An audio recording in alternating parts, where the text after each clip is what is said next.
बिस्मिल्लाहिर्रहमानिर्रहीम। अस्सलामुअलैकुम। उम्मीद है कि आप खैरियत से होंगे। आज हम आपके लिए एक बहुत ही दिलचस्प वीडियो लेकर हाजिर हुए हैं और आज की वीडियो का मौजू है हाबील और काबिल का किस्सा। ये उस वक्त का वाकया है जब रोए जमीन पर इंसानी जिंदगी इब्तदाई हालत में थी और हजरत हव्वा के बतन से एक लड़का और एक लड़की पैदा होते थे। एक साथ पैदा होने वाले लड़के और लड़की का निकाह दूसरी मर्तबा पैदा होने वाले लड़के और लड़की के साथ कर दिया जाता था। हाबील और काबिल ये दोनों हजरत आदम अलैहिस्सलाम के बेटे हैं। जब ये जवान हुए तो दस्तूर के मुताबिक हजरत आदम अलैहिस्सलाम ने काबिल का निकाह गाजा के साथ, जो हाबील के साथ पैदा हुई थी, करना चाहा तो काबिल इस बात पर राजी न हुआ क्योंकि अक्ल माँ गाजा के मुकाबले में ज्यादा खूबसूरत थी जो काबिल के साथ पैदा हुई थी। हजरत आदम अलैहिस्सलाम ने काबिल को समझाया कि ये अल्लाह का हुक्म है, लिहाजा तुम ये बात मान लो। अक्लिमा तुम्हारे साथ पैदा हुई है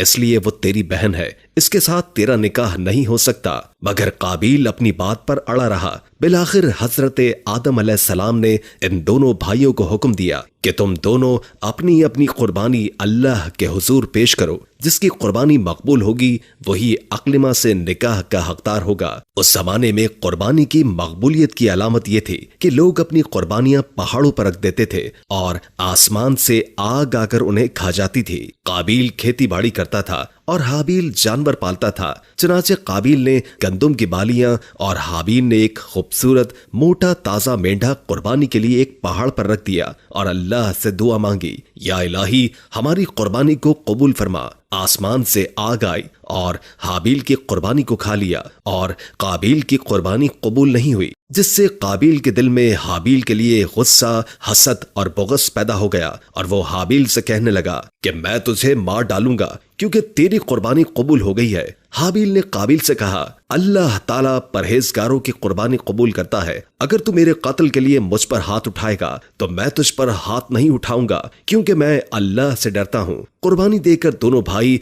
हजरत आदम अलैहिस्सलाम के पास आए। हजरत आदम अलैहिस्सलाम ने फरमाया, ए काबिल, तेरी बहन अक्लिमा अब हाबील पर हलाल हो गई और तुझ पर हराम। काबिल अब मायूस हो चुका था कि अक्लिमा उसके निकाह में नहीं आ सकती, इसलिए वो हाबील को मारने की तदबीर करने लगा। इस दौरान हजरत आदम अलैहिस्सलाम जब मक्के चले गए तो एक दिन काबिल ने देखा कि हाबील सो रहा है तो सोचने लगा कि इसे किस तरह मारूं, क्योंकि उस जमाने तक किसी ने किसी को नहीं मारा था। जब शैतान ने देखा कि इसे कत्ल करने का तरीका नहीं आता तो उस लईन ने एक जानवर पकड़ा और उसका सर एक पत्थर पर रखकर दूसरा पत्थर जोर से उसके सर पर दे मारा, जिससे वो जानवर उसी वक्त मर गया। ये तरकीब देखकर काबिल ने अपने भाई हाबील के साथ ऐसा ही किया और जमीन पर से एक पत्थर उठाकर हाबील के सर पर दे मारा और अपने बेगुनाह भाई हाबील को कत्ल कर दिया। हाबील के कत्ल के बाद काबिल ये सोचकर बेहद परेशान हुआ कि अब इस लाश का क्या करे। ये रूए जमीन पर किसी इंसान का पहला कत्ल था क्योंकि इससे पहले कोई आदमी मरा ही नहीं था। इसलिए काबिल हैरान परेशान था कि भाई की लाश का क्या करूं।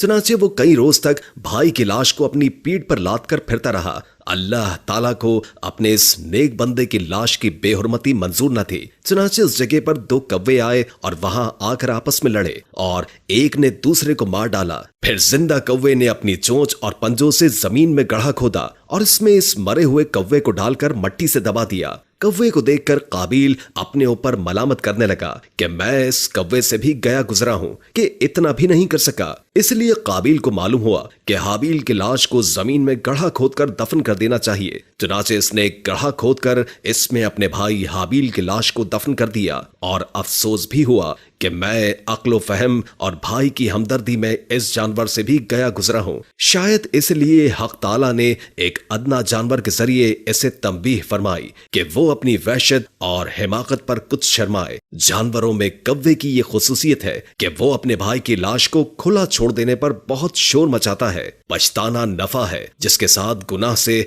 माजरत व इनकिसार और फिक्र तदारुक भी हो। इस मौके पर इसका पछताना हक ताला के एहसान पर नहीं बल्कि अपनी बदहाली पर था जो कत्ल के बाद उसे लाहक हुई। जब हजरत आदम अलैहिस्सलाम मक्के से वापस आए और हाबील को ना पाया तो उसको बहुत तलाश किया मगर वो ना मिला। लोगों से पूछने लगे। किसी ने जवाब दिया कि हाबील कुछ दिनों से न जाने कहां चला गया है।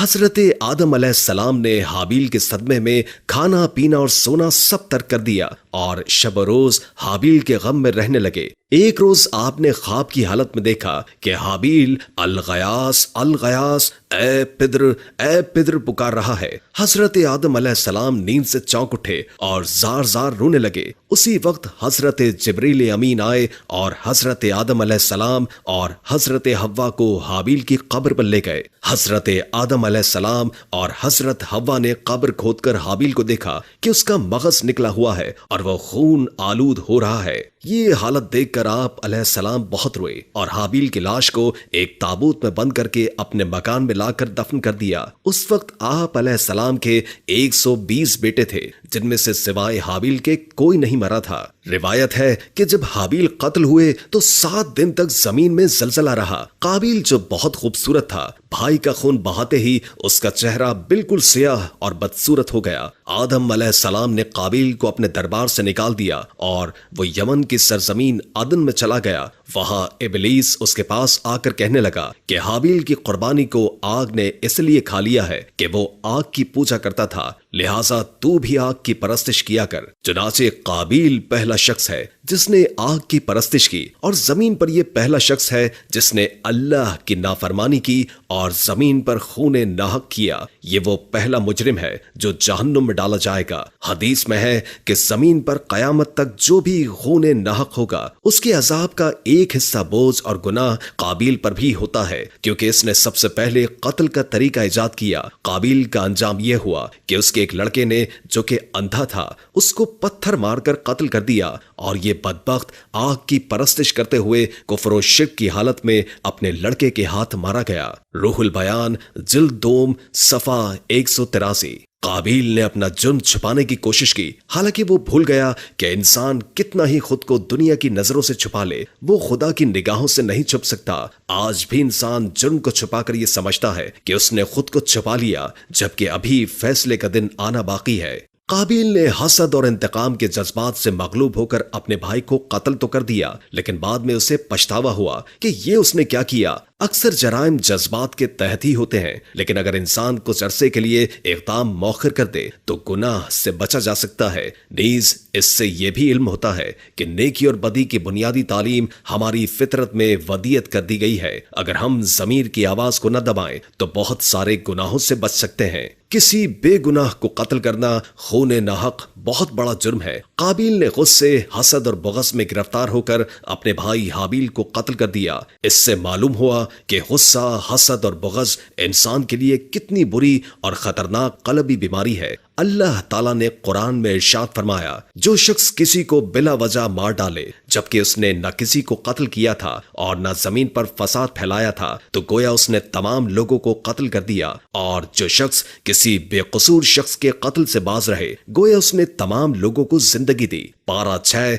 सूरा माइदा। किताब मुक़द्दस में हाबील और काबिल का जिक्र किताब पैदाइश द बुक ऑफ जेनेसिस में आया है, जबकि कुरान मजीद में इनका जिक्र सूरतुल माइदा की आयत 27 में बगैर नाम लिए आया है। किताब मुक़द्दस में काबिल को काइन के नाम से पुकारा गया। अगर हम आज अपने इर्द गिर्द नजर दौड़ाएं तो आए दिन कत्ल की वारदातें आम हो चुकी हैं, लेकिन आज का कातिल काबिल के मुकाबले में ज्यादा सफाक है कि उसे कोई एहसास जुर्म नहीं होता, जबकि कुरान में कत्ले अमद की सजा अबदी जहन्नुम बताई गई है। इससे ये भी कहा गया है कि जिसने एक इंसान को मारा उसने सारी इंसानियत का कत्ल किया, और जिसने एक इंसान की जान बचाई उसने सारी इंसानियत की जान बचाई। आज जरूरत इस अमर की है कि मजहबी, सियासी और समाजी रहनुमा इंसानी जान की हुर्मत पर लोगों को दर्स दें और अपने पैरोकारों को इस फेल से हर सूरत बाज रखने की सही करें। वीडियो अच्छी लगे तो हमारे चैनल को लाइक करके सब्सक्राइब जरूर कर दें। नई वीडियो के साथ जल्द हाजिर होंगे। अभी हमें इजाजत दीजिए। अल्लाह हाफिज।